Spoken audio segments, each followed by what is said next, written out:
Hello everyone, welcome back on my YouTube channel. Alhamdulillahirabbil alamin, hari ini aku punya waktu cukup luang ya untuk membuat konten karena dalam beberapa hari ini memang lagi hektik banget sama salah satu kegiatan, dan ini pengen aku bahas juga ya di video aku hari ini, sekedar sharing session, tapi menurut aku ini adalah salah satu yang bermanfaat banget ya buat guru-guru di luar sana ketika kalian bisa mendapatkan IHT Sekolah Penggerak ini. Nah, jadi aku mau bahas tentang IHT Sekolah Penggerak dan kayak apa aja sih yang udah aku dapetin selama mengikuti pelatihan ini selama 10 hari. So, stay tune terus di video satu ini ya. Oke, langsung aja kita bahas. Nah, mungkin ada beberapa dari kalian yang kayak bertanya-tanya, emangnya kenapa sih ada istilah IHT Sekolah Penggerak ini sendiri gitu kan.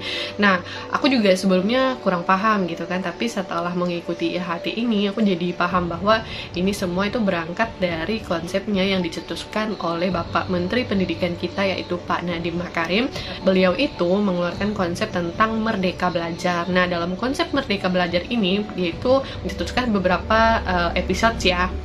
Nah, di dalam beberapa episode yang beliau cetuskan, di sini ada yang ketujuh, yaitu tentang sekolah penggerak. Kemudian disusul dengan episode ke-8, yaitu tentang SMK Pusat Keunggulan. Nah, jadi berangkat dari kegiatan ini, alhamdulillah sekolah kami itu lulus SMK Pusat Keunggulan. Makanya SMK kami itu punya kesempatan tentang sekolah penggerak. Makanya ada istilah IHT Sekolah Penggerak ini. Nah, bicara tentang sekolah penggerak ini merupakan salah satu program yang ingin mendukung ya tentang tujuan pendidikan Indonesia yang mengacu pada profil pelajar Pancasila. Dimana profil Pancasila ini kan kita tahu bahwa ini adalah salah satunya misalnya mandiri, berkebinekaan global, dan ya salah satunya sih seperti itu gitu kan untuk profil pelajar Pancasila. Nah, dalam mendukung profil pelajar Pancasila yang berpusat kepada siswa gitu kan, orientasinya ini tentunya kita itu akan menciptakan kan nantinya SDM siswa kita tuh yang unggul. Tapi sebelum kita menciptakan SDM yang unggul itu tadi, kita itu harus meningkatkan SDM guru-gurunya dulu. Nah, makanya ada istilah IHT Sekolah Penggerak ini. Jadi di sini nggak hanya guru ya yang harus ditingkatkan kualitasnya, tentunya kepala sekolahnya juga. Makanya nih ada beberapa pelatihan yang diberikan kepada guru dan juga kepala sekolah demi meningkatkan kualitas pendidikannya. Oke, sekarang kita bahas tentang in-house trainingnya ya, in-house training tentang sekolah penggerak ini.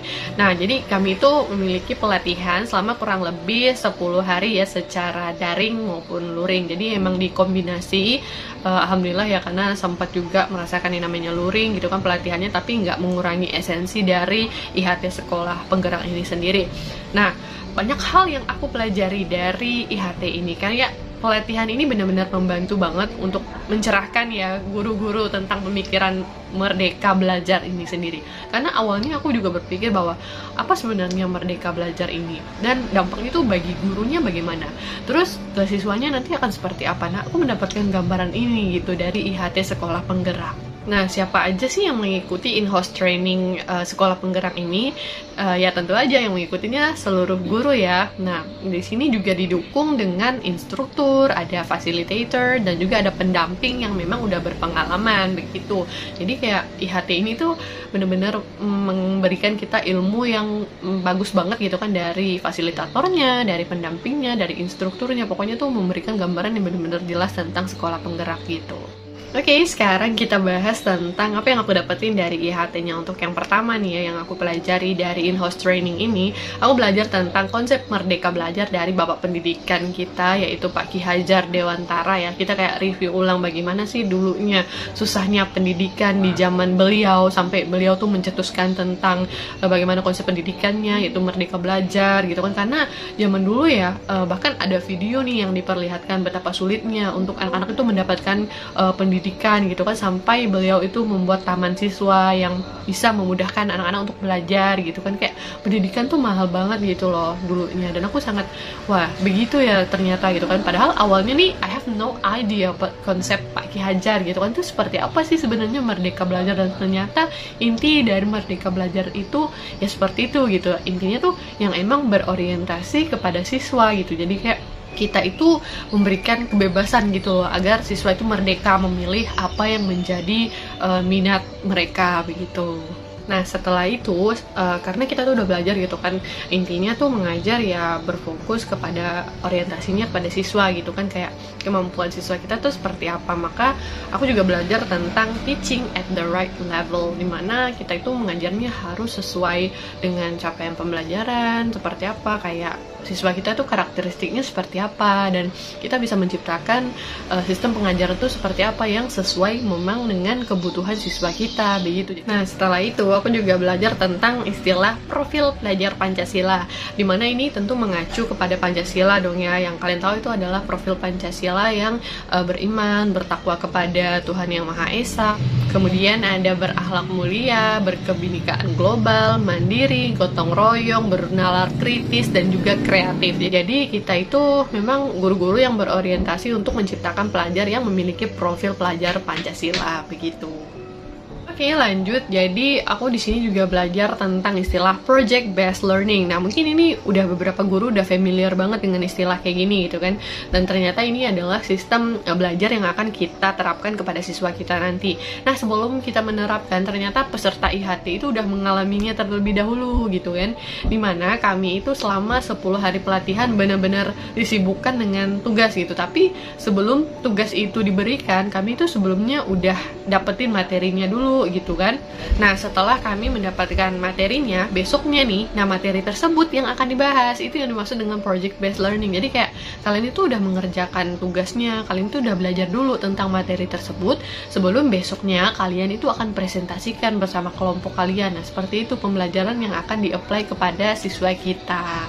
Nah mungkin juga ada yang bertanya nih, kenapa sih harus menggunakan project based learning? Karena ini dinilai adalah salah satu hal yang bisa menciptakan cara pembelajaran yang menarik gitu kan untuk siswa kita. Dimana kalau siswa kita itu diberikan materi gitu kan, sebelum hari kita itu mengajar, mereka itu kayak kalian tuh belajar dulu ya nak materi seperti ini gitu kan. Kemudian besoknya nih kita akan bahas, jadi anak itu sudah memiliki di dalam otaknya sendiri, oh ternyata hari ini kita akan bahas ini, aku tahu nih, aku udah belajar semalam nih tentang ini, aku udah dapat gambaran tentang materi yang akan ibu jelaskan hari ini. Jadi gurunya tuh nggak perlu ngajar banyak gitu loh, gurunya nggak harus yang ini seperti ini gitu kan, gurunya nggak harus menjelaskan secara berlebihan gitu kan di dalam kelas, tapi kayak siswanya itu udah berpikir kritis dulu di rumah gitu, udah mempelajari, oh iya ini seperti ini bu, kalau menurut saya gambarannya akan seperti ini bu. Nah begitu, jadi anak-anak itu udah dipersiapkan untuk mempelajari terlebih dahulu sebelum besoknya didiskusikan di sekolah. Oke, lanjut. Jadi aku juga belajar tentang istilah alur tujuan pembelajaran, dimana ini merupakan